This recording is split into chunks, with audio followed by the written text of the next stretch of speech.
October 2018. Katt Williams walks into the V103 radio studio in Atlanta. He's there to celebrate his Emmy win for the show Atlanta. The hosts greet him warmly, and the conversation starts light. But within 20 minutes, the entire internet would be watching one of the most brutal verbal destructions in radio history. And it all started when co-host Wanda Smith broke a promise. Before going on air, Wanda has a conversation with Katt. She tells him they just want to celebrate the Emmy, thank him for putting Atlanta on the map. She promises they won't talk about his kids or his jail record. Katt agrees and sits down. The interview begins smoothly. They're discussing comedy specials, Netflix deals. Then Wanda shifts topics. She looks at Katt and says, "You're good at telling us about what's going on in jail." Katt pauses. He responds, "Yes, ma'am, but I'm going to tell you at an arena named Phillips, and you're going to tell me at the Atlanta Comedy Theater." The temperature in the room changes. Wanda doesn't stop. She brings up his kids. She keeps poking. Then, right before they close the show, she says, "Get on out of here with your crazy self." That's when Katt unleashes. He points at her hair. "Your hair is kind of jank." She fires back, trying to defend herself. Katt leans back and says, "My hair is 19 inches long and I have no perm. Come run one of your gnarled fingers through it." Wanda refuses. Katt shrugs. "Stay over there then. Don't worry, ain't nobody putting their hands through yours." She tries another angle, mocking his clothes. Katt glances down at his jacket and says, "These are old, Versace. I want to apologize to the people at Versace Collection. This is your 2019 summer line that hasn't come out yet." By the end, Red Grant is laughing hysterically in the background. Wanda sits there, visibly deflated. The clip goes viral within hours, but the story doesn't end there. 2 days later, someone pulls a gun on Katt outside a comedy club. Word spreads that Wanda's husband was involved. Within weeks, Wanda loses her job at V103. Years later, Katt explains his perspective. "She tried to set me up, and remember, they tried to kill me that same weekend with a real gun in my real face on real camera. But Wanda wasn't the first victim. The pattern goes back further." October 2012. Faison Love accuses Katt of pulling a gun during an argument about a $50,000 debt from a comedy tour. He takes the story to TMZ and the police. Paparazzi catch Katt and ask him about it. Katt stops, looks directly at the camera, and says, "Wait, are you telling me Faison, the actor, said I did what?" They confirm the story. Katt's response is ice cold.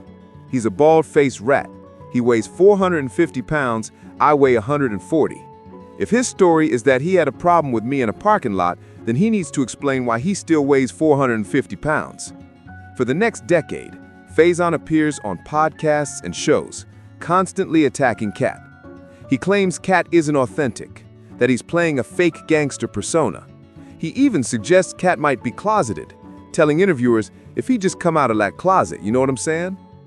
Katt stays mostly quiet until 2024. He sits down with Shannon Sharpe for Club Shay Shay. The interview explodes to over 90 million views. And when Shannon brings up Faison, Katt delivers the final blow. He looks at the camera and says, "You can't just be Faison in every movie. Why does your script always say take your shirt off? Let Big Worm live. Let him breathe." The room erupts. After 10 years of Faison's attacks, Katt neutralizes everything in under 60 seconds. But some beefs run deeper than insults. Some are about theft. Late 1990s, Katt is a young comedian performing at the Comedy Store in Los Angeles. He's developed a closing bit about black people playing music so loud in their cars they can't hear when the engine dies. It's his best material. He's worked on it with Mark Curry to perfect every beat. The joke kills. Standing ovations. BET's Comic View uses it in their commercials. One night, Cedric the Entertainer watches from the audience. After the show, he comes backstage, shakes Katt's hand, tells him what a great job he did and how much he loved the joke. 2 years later, The Kings of Comedy hits theaters. Katt watches the film, and there's Cedric, performing Katt's exact joke as his closer. Same setup, same arm movements, same exaggerated turning of the wheel. The only difference, Cedric changed the car to a spaceship. For years, Katt tells people about the theft. Most ignore it. Then, in 2024, Shannon Sharpe asks Cedric about the accusation. Cedric leans back and says, "It was ridiculous. The timelines don't even match up. If Katt was really upset, he would have said something to my face. This is just internet nonsense." When Katt hears this response, he explodes. He tells Shannon, "1998, I'm doing this joke on Comic View. Cedric comes to the Comedy Store, watches me, comes backstage, tells me what a great job I did. 2 years later, he's doing it verbatim on the Kings of Comedy. Why would he say he saw me 30 times and I didn't say anything? I stand before you, Shannon. I would have busted Cedric's stomach. Why did I give him a pass for a decade if he was just gonna lie?" He doesn't stop there. Cedric's sitting there telling you why he ain't a movie star, looking like a walrus, can't even get his arms off his stomach. He never wrote anything. He did 4 comedy specials. They're so bad they're not available on Netflix or Tubi. The internet erupts. Most agree Katt proved his point. But if Cedric stole a joke, Katt believes Kevin Hart stole something bigger: legitimacy. Katt sits with Shannon and lays out his theory. In 15 years in Hollywood, no one has a memory of going to a sold-out Kevin Hart show, of there being a line for him, of him ever getting a standing ovation at any comedy club.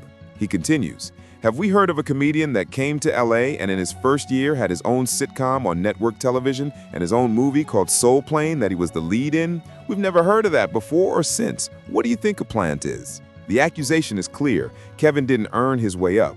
He was selected. Katt goes further.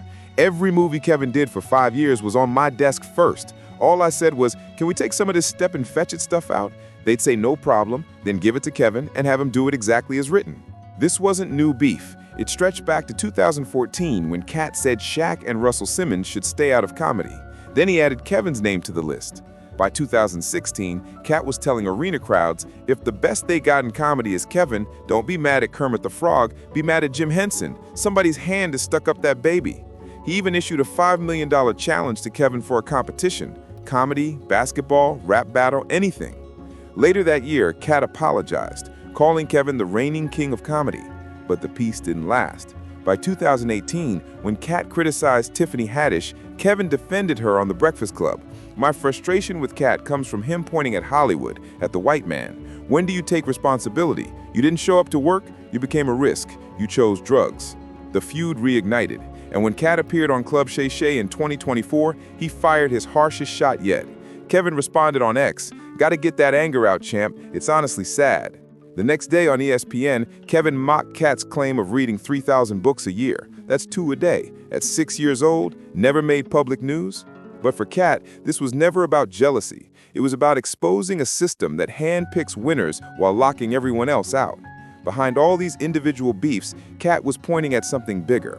He tells Shannon, "Every black man in movies has worn a dress at some point. Martin Lawrence in Big Mama's House, Eddie Murphy in Norbit, Tyler Perry as Medea, Wesley Snipes in To Wong Foo, Jamie Foxx in The Villain Color." Then he reveals something darker. In the original script for Friday After Next, his character Money Mike was supposed to be sexually assaulted in the bathroom. That's what Ricky Smiley agreed to play. Katt refused. He stood in front of the studios, the cast, and the powers that be and said, "Guys, if we're talking about comedy, where I have all the credibility, rape is never funny. Allow us to do this movie without a black man getting raped, and I promise it'll be twice as funny." They listened. The scene was changed. The movie became a classic. But Katt noticed a pattern. He claims Tyler Perry and Ricky Smiley enabled this system. He even put it in his contract: "I won't work with Ricky Smiley again unless he's in a dress." Sure enough, Ricky's next movie, First Sunday, he wore a dress.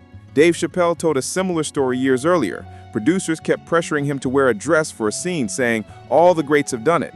Dave refused. "I'm funnier than a dress. Just give me something funny to say." For Katt, this wasn't about individual choices. It was about systematic humiliation of black men who reach a certain level of success. Over 2 decades, Katt Williams has left a trail of victims.